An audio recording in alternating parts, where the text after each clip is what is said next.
Amy. I'm Laura. And we are Two Paper Girls.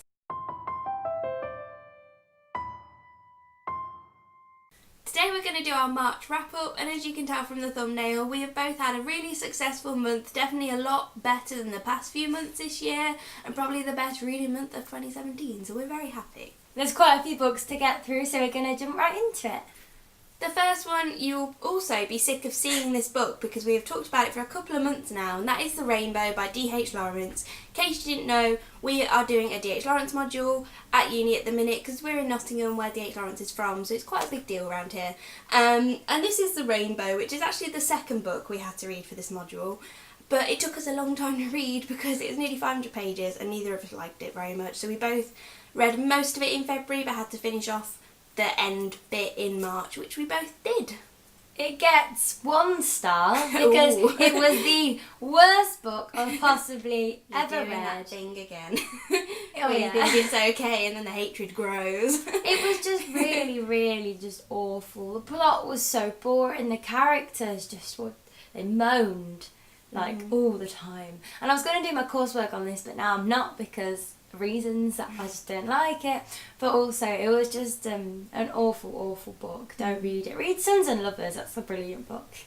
I would give it 2 stars. I think I didn't hate it as much as a 1 star, but I definitely didn't really enjoy any aspect of it, so I can't really give it more than 2. And also we both listened to the free audiobook on YouTube because it's out of copyright, but it had the most nasally awful narrator, and I tried to find it later and we found a really good audiobook, but we both listened to this awful one where this woman had the most annoying voice, so that definitely didn't help the reading experience. So yeah, I wouldn't recommend this if you want to get into D.H. Lawrence. The next thing that I finished in March is one that I started in February and then finished, and that is Silver Stars by Michael Grant.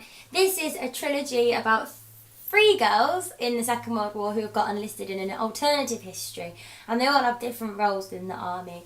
And this is a trilogy, so this is the second book, and the third one is coming out this year, which we can put on our anticipated releases video, which is coming up. But yeah, this book was amazing. I wouldn't give it 5 stars because I don't remember enjoying it as much as the first one, but it was still really good read. I would definitely give it 4 because I just love Michael Grant's writing so much, and just this concept in general is just doing so well in terms of like all the feminist and also like just racist overtones in the World War, and I think he's writing it really well and like raising awareness, and I really enjoyed this book. I was still unfortunately doing a bit of uni reading while Amy was like hyping over Silver Stars. So the next thing I read was Frankenstein by Mary Shelley, which is by no means a bad uni thing to read. We did this at A-level, so my entire copy is annotated on like every page because A-level you really do books to death. But I reread this because we did it in a module, but also I was thinking of maybe writing on Frankenstein and Mary Shelley because I really like this book a lot. This book's amazing. It's one of my absolute favourite classics. It's really readable. I think I give it 4.5 stars. It doesn't feel like a favourite ever book 5 star, but it's definitely very good. And I'm going to write on Mary Shelley. More her as a person, but this is definitely really readable, and if you want to get into classics, this is a really good place to start. You're going to be fed up of seeing this book as well, even though it's very fun, and that is The Art of Racing in the Rain by Garth Stein. I swear I did a review of this and it's got like 20 views because no one knows what this book is, and you're all missing out. You are, because it's amazing. I adored it and you should too. Go check out all the things. It gets like 5 stars because I couldn't fault it. It's amazing. And the next thing I finished this month is Lady Chatterley's Lover, again by D.H. Lawrence. I'm actually doing my coursework on this one, so I have read it quite carefully, but this one was really enjoyable, definitely a good pick up after the awfulness of The Rainbow. It felt very different to Sons and Lovers, but this is like a very scandalous book because it's all sexual, and it is, but like don't go into it expecting 50 Shades of Grey because obviously it's like 100 years old. But it was definitely a really good love story. I mean, it has its kind of creepy moments again because it's 100 years old, but I really shipped Lady Chatterley and Mellors. I was very invested. It's only 300 pages, so I got through it really quickly. I read like 200 pages in 2 days, and I just really enjoyed this. Again, it's a very like readable classic, so if you want to get into some that's like very well known, then I'd pick up this because it's really good. And I think I'd give it 4 stars. The next one I didn't quite finish, but I'm leaving something till last, which is very exciting. But this one I'm about halfway through, and that is Queen of Shadows by Sarah J Maas. Really enjoying it. It doesn't feel like anything's happening. Like if I had to make a summary to you right now, which I'm not going to because it's like the 4th book in the series, but I wouldn't be able to pick out much. I'd be like, that happened, and then that happened, and that little thing happened, and then somehow we're 350 odd pages in.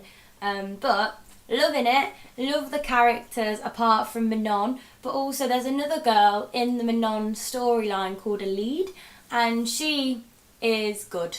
Like, I like reading about her, and she's got quite a big role. Manon isn't in it quite as much as the last one, and Elide is good. So I've been skimming through, but like picking up on where I'm liking it. I'm actually slightly getting into it a little bit more, which is getting better.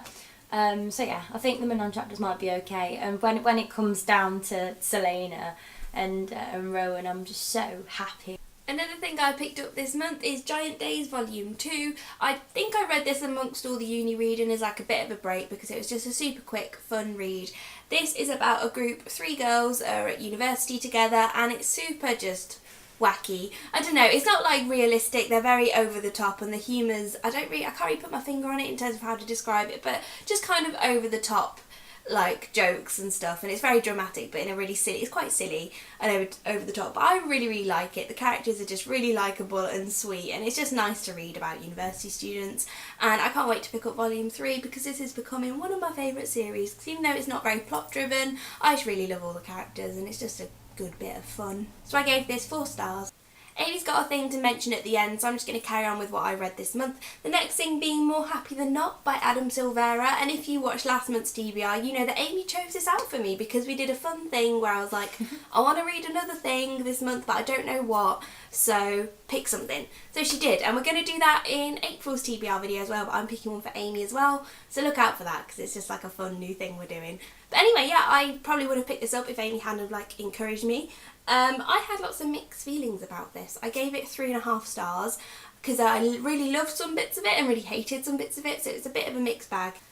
This is about a boy called Aaron Soto who has gone through a bit of a rough time. His dad has killed himself, and the main character has tried to kill himself, and he's kind of recovering from all that at the start of the book, and he has a girlfriend called Genevieve and a group of friends, and the first half is basically just him going about his day-to-day life. It's very engrossing, all the characters are really likeable, which is something I really liked, and it felt very like fresh because it's full of diversity. They're all kind of like living on a council estate, and there's different races and all that kind of thing, so it felt like fresh. It wasn't like a boring American YA set in like a high school. It felt different and fun.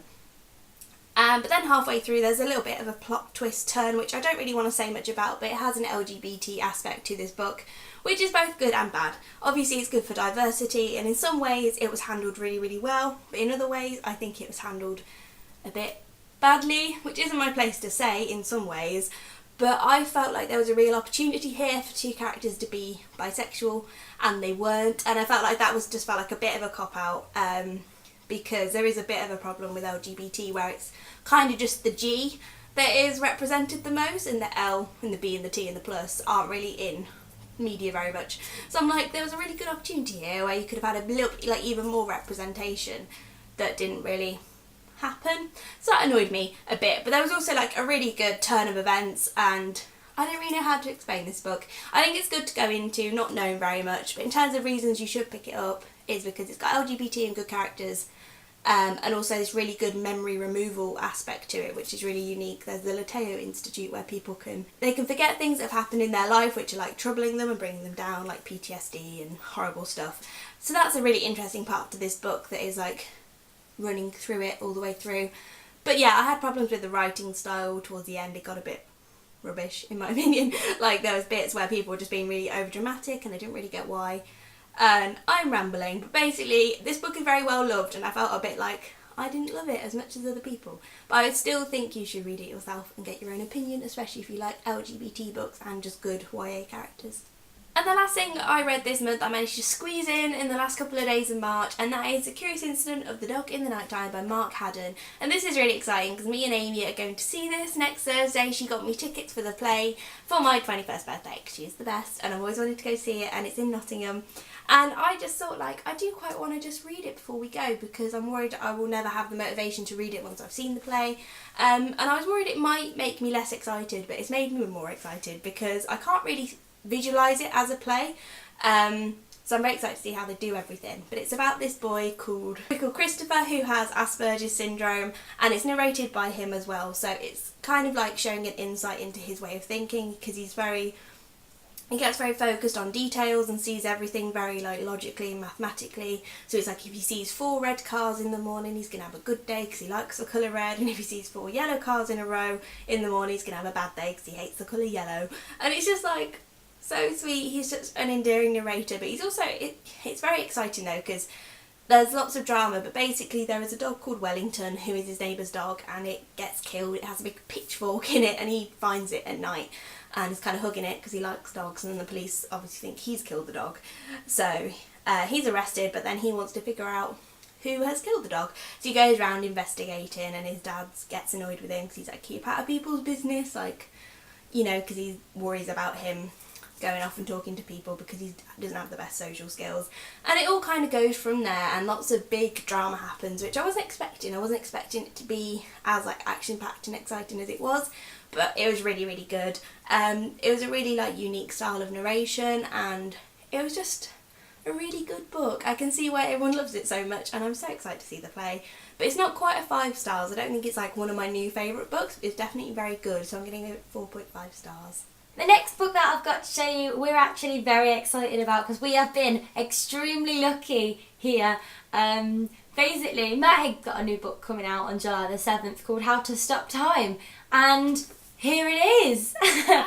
We have a copy, and I've read it, and Laura's going to read it, and we're both going to put up our reviews because this is going to be the first Matt Hay book Laura's read, and I've read quite a few, so we're going to have big differences of opinion because we're like that with books. But also, it's amazing. I loved it. It's one of my new favourites. This is going to be another tattoo of mine.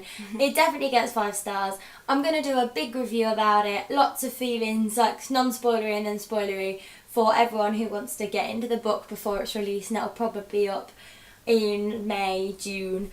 So yeah, look out for that. That's all I've got to say. But it was an amazing read, and it's just very, very, very good. We're also very hyped to get this book early, partly because there's not many early copies, so we feel very, very privileged to have got one.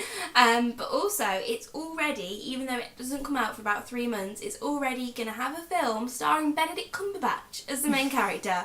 So that is so exciting, and it really makes us feel like this book is going to be really big and kind of, you know, really hyped up and famous, which is just makes us really excited that we have it early, and we're really excited to like share our review in a couple of months when people are really hyped for it to see how it goes. But oh my god, Benedict Cumberbatch, I'm so happy.